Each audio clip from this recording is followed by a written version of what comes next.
Okay, so I love this mug because it just simply says Vader. Like Snow Darth. Just Vader. It makes me howl. Um, just fizzy water today. No coffee, no tea. Um, but we are spilling the spiritual tea. Hot topics today. And today I wanted to talk about synchronicity and what it means. Synchronicity, and what it means. Um, I think Carl Jung coined the phrase of synchronicity as sort of like the universe becoming aware of you. And I would say it is always aware of you. It's just most of the time we are not aware of it back. Just recently, I had a strange desire, and I've never had this desire in my entire life to learn tarot.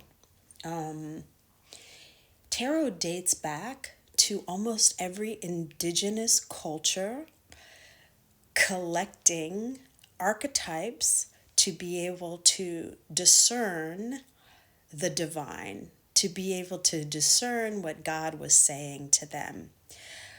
I studied the first religion, I believe, in history called Ifa, Ifa. And all religions have some tool of divination that is archetypal in nature. And so I had this desire to take a class, and then I looked around for classes and I found one, and I found one right down the street from me. But then the fires happened and I wasn't able to connect to the teacher. And so I thought, okay, well, maybe that was just a thought, but it's not the right time. Or maybe I don't need to be doing that because I'm intuitive already. I don't need an instrument to teach me. I can silence my mind and I can see everything that I need to see. So I asked a neighbor if I could borrow something, and this was just last week. And the neighbor showed up and said, "Oh, here's your Christmas present." And guess what was in the box? A deck of tarot cards. And a few days later, the teacher contacted me and said, "Oh, I saw that you were interested in taking class, and I can sign you up right now." And what cards do you think the teacher was using when I got into tarot card class? But this deck. And so, like I said, I've never had a desire to learn tarot a day in my life until a few weeks ago. And I believe that was a nudge from spirit for me to learn it for whatever reason, and I still don't know. And the first cards that I drew on myself in class gave me an answer to a question that I had had about my own spiritual growth for many, many years. And I almost burst into tears and got up and left. That would have been worth it. That would have been worth it. Just going there and pulling these cards.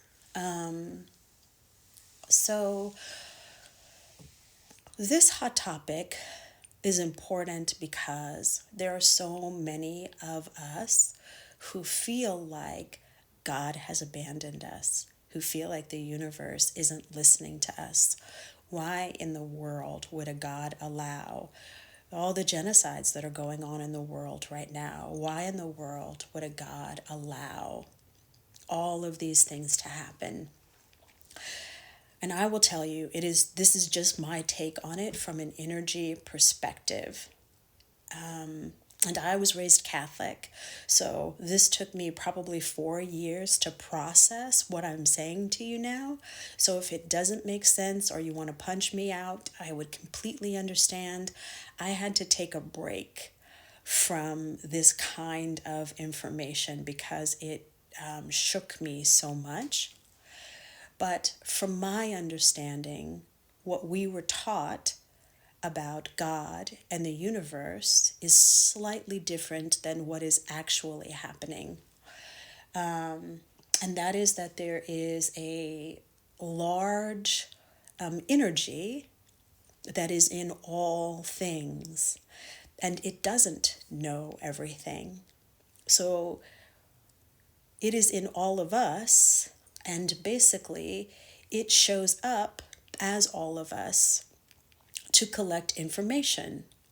What is it like to be a gay 50-year-old Asian man whose family doesn't accept him being gay? What is it like to be a mixed race woman who has intuitive abilities? What is it like? So, from my understanding, the universe isn't complete, and it is completing itself through all of us. And so it gives us free will to know itself through us, through all of these experiences. And so, so much of its love for us is in its allowing us to have these experiences. Absolutely, we can change it. And from my understanding, it is when we realize that it is in us, that we are it and it is us. And I know that's like, what?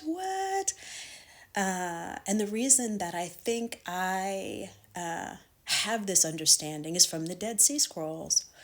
So the Dead Sea Scrolls are basically scrolls that were found in jars in a cave, I believe in the 1980s, by two hikers who found a cave. It was really dark. They threw a rock in and it hit something.